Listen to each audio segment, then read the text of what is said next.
Sebelumnya, saat pertemuan Presiden China Xi Jinping menyindir negara-negara yang kerap bertindak seenaknya atau menggunakan hukum rimba. Sindiran disampaikan saat pertemuannya dengan Perdana Menteri Spanyol Pedro Sánchez. 很高兴同桑切斯先生再次会面，这是你4年内第4次访华。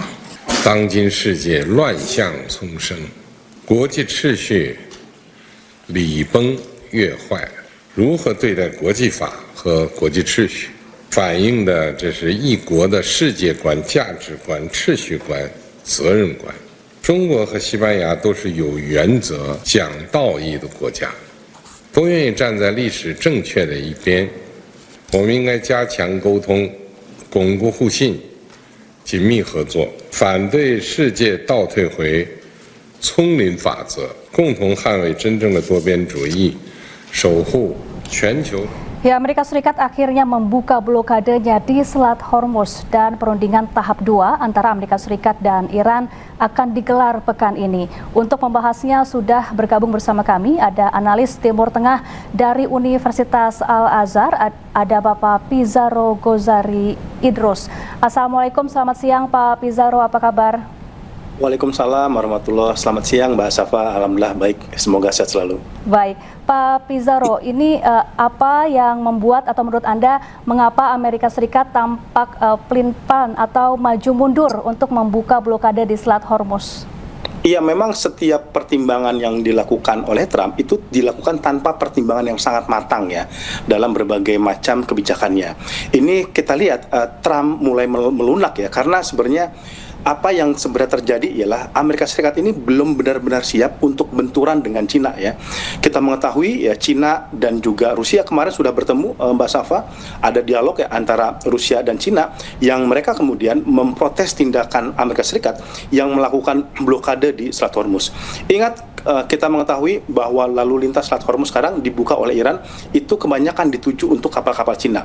Dan ketika ini diblokade oleh Donald Trump, tentu ini akan membuat amarah yang akan hadir dari pemerintahan Cina, dan pemerintahan Cina bukan tidak mungkin nanti akan mengawal kapal-kapal tanker mereka dengan kapal-kapal militer. Karena ada upaya sabotase yang dilakukan oleh Amerika Serikat untuk menutup blokade, untuk menutup Selat Hormuz ya. Ketika kapal-kapal Cina itu ditemani oleh kapal-kapal militer dan kemudian berbenturan dengan Amerika Serikat, ini akan menimbulkan eskalasi yang sangat besar ya. Makanya kemarin kemudian ada komunikasi antara Trump dengan Xi Jinping, dan kemudian kita lihat ya sebenarnya Donald Trump ini agak melunak ya. Dia mengklaim bahwa Cina katanya sudah setuju atas berbagai pertimbangan dari Donald Trump, dan kemudian Donald Trump juga mengklaim bahwa Cina memberikan dukungan terhadap keputusan-keputusan itu. Tetapi kalau kita lihat dalam statement yang disampaikan oleh pemerintah Cina dan juga Rusia, mereka jelas ya, mereka tidak mau juga didikte oleh Amerika Serikat. Mereka meminta agar Selat Hormuz itu benar-benar dibuka, blokadenya itu dihentikan oleh Amerika Serikat. Karena kalau itu terjadi sampai perang antara Rusia dan Tiongkok, ini yang juga yang dirugikan ialah Amerika Serikat ya. Makanya Amerika Serikat itu berupaya sebenarnya melakukan lobby kepada Cina ya. Sebenarnya kan blokade ini sebenarnya sasaran itu Cina, bukan hanya kapal-kapal Iran ya.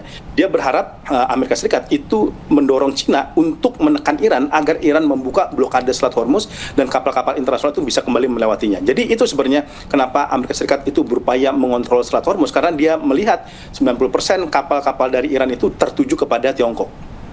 Baik, jadi ini artinya masih ada sesuatu yang mengganjal dengan Cina begitu ya, karena sebelumnya kan Amerika Serikat membuka blokade Selat Hormuz untuk Cina dan karenanya Cina tidak akan mengirimkan bantuan senjata ke Iran.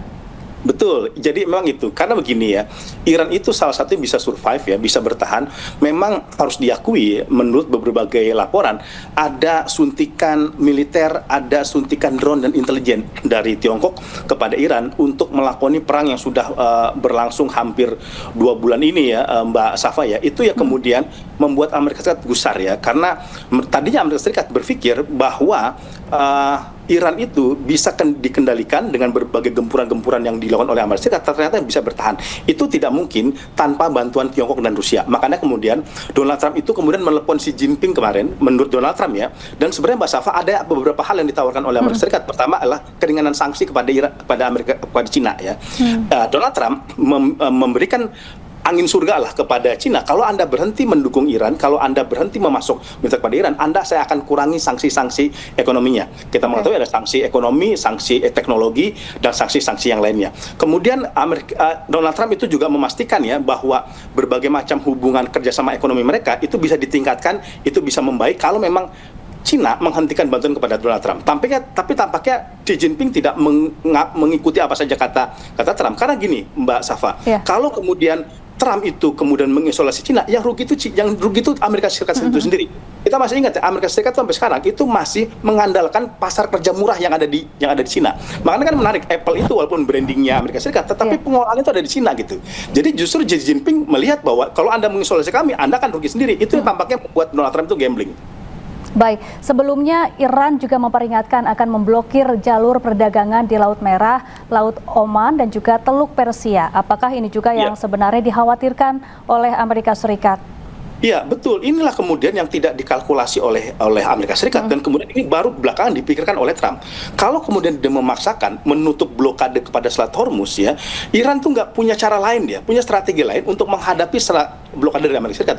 Dia balik akan menutup Laut Merah. Ingat Mbak Safa, Laut Merah itu 30% perdagangan global itu laut situ, termasuk minyak. Kalau Selat Hormuz ditutup, kalau Laut Merah kemudian ditutup, habislah ekonomi dunia dan itu akan membawa kerugian ekonomi yang sangat besar kepada Amerika Serikat seperti itu. Kemudian ini jangan lupa ya rencana gerakan Trump untuk memblokade Selat Hormuz itu dengan mengharapkan bahwa bantuan dari Iran minyaknya kepada Cina itu akan membuat lumpuh Cina, itu juga salah kalkulasi. Cina itu memang 90%, Iran itu memang 90% memasok minyak kepada Cina, tapi itu hanya 8% dari kebutuhan total minyaknya Cina. Cina itu nggak cuma ngimpor dari Iran, dia ngimpor juga dari Rusia, dia ngimpor dari Saudi, dari negara Afrika. Jadi kalaupun Hormuz itu ditutup oleh Trump, dia masih punya sarana-sarana ekonomi yang lain. Apalagi kemudian jangan lupa, Cina itu sekarang sudah mengembangkan energi terbarukan di dalam negerinya. Dia juga meningkatkan produksi batu bara domestik. Jadi Cina itu juga nggak begitu berpengaruh pada Iran.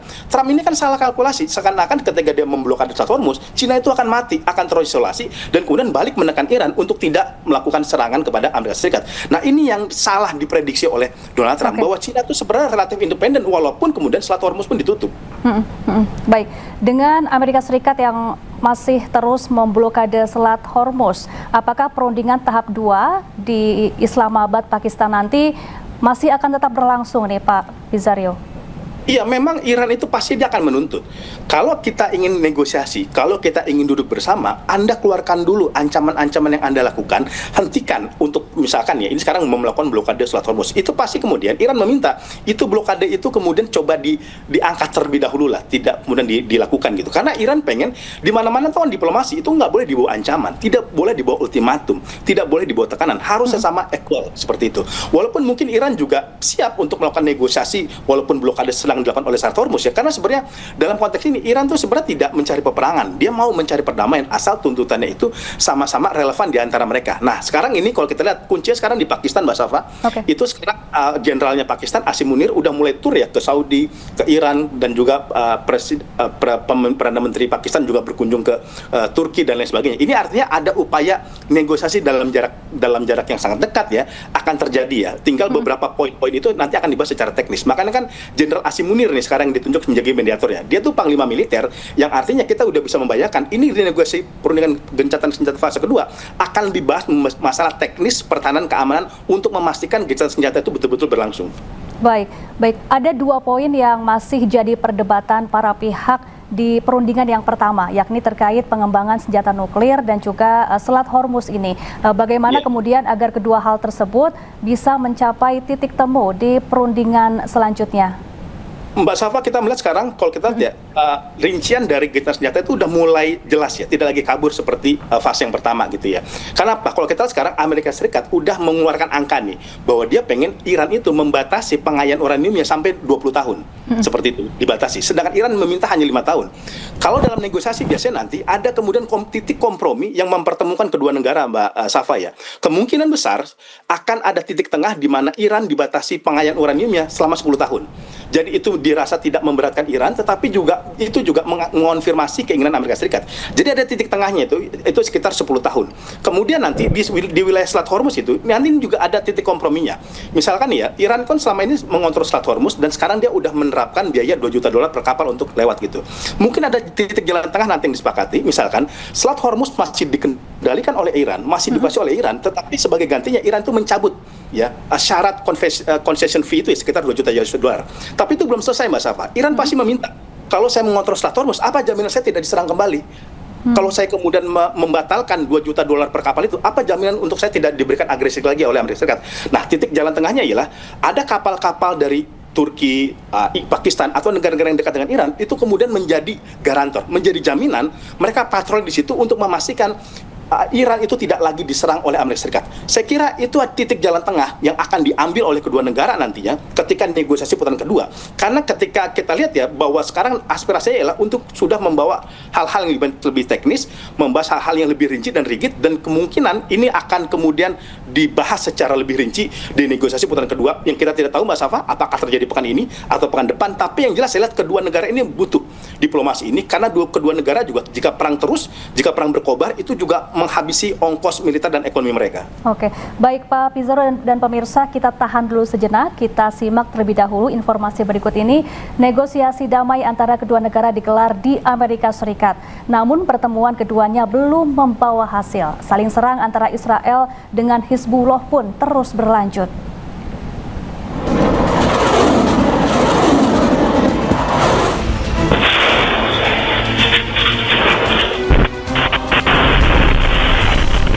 Washington jadi tuan rumah perundingan Israel dan Lebanon. Menteri Luar Negeri Amerika Serikat Marco Rubio menjadi tuan rumah perundingan langsung pertama antara Israel dan Lebanon yang diwakili duta besar masing-masing. Kedua pihak menyatakan diskusi berlangsung positif meski belum jelas apakah mereka menyepakati kerangka perdamaian untuk menghentikan serangan dari Israel maupun Hizbullah di Lebanon. We are both united in liberating Lebanon from an occupation power dominated by Iran called Hezbollah. Lebanon is under their occupation, and we are suffering from their constant barrages of missiles and terror attacks trying to cross our border. We talked about a number of things, and most importantly, the vision, the long-term vision, where there'll be a clearly delineated border between our countries.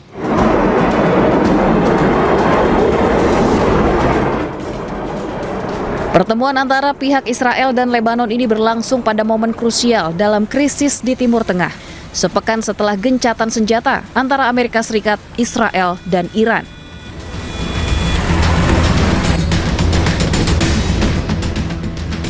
Sebagai mediator, Amerika mengakui bahwa pembicaraan antara kedua negara tidak akan menyelesaikan seluruh masalah yang ada di Timur Tengah. Namun diharapkan dari pertemuan ini dapat membantu membentuk kerangka perdamaian.